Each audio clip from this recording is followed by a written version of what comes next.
د غزني په ګیلان ولسوالۍ کې د څه باندې 19 میلیونو افغانیو په ارزښت د 2 چک ډیمونو د جوړېدو عملي چارې پیل شوې.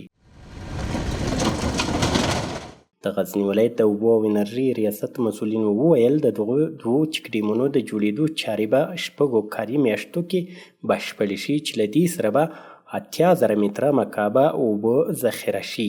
دغه پروژه چې تقریبا تر 19 میلیونه افغانۍ د دغه لګښت ده او 6 میاشتې د دغه د تکمیلېدو ټیم ده. دغه دواړه چک ډیمونه په مجموعي ډول 80,000 متره مکعب اوبه ذخیره کوي چې د ځمکې لاندې اوبو په تغذیه، د محیط زیست په ښکلا او د سیلابونو په کنټرول او د اقلیمي بدلون د منفي اغېزو په وړاندې به مثبت رول ولوبوي. په ورته مهال د سیمې اوسیدونکي د دغه چک ډیم جوړېدو ته خوښ دي.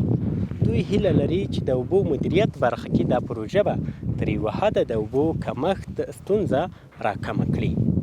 موږ دغه چک ډیم ته ډېر خوشحاله یو. تر دغه چک ډیم نه کاریزه لاندې دي او موږ ډېر ورته خوشحاله یو.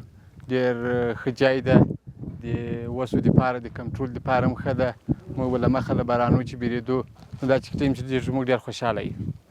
نیمایي د ګیلان ولسوالي خلک له دې چک ډیمه چې استفاده کړای شوی نو موږ یې احسان ممنونه یو.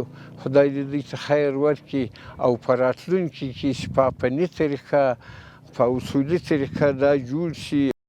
د غزني د اوبو او انرژي ریاست چارواکي زیاتوي روان کال به دې ولایت کې د اوبو مهار او مدیریت برخه کې لسګونه لویې او وړې پروژې پلې کړي.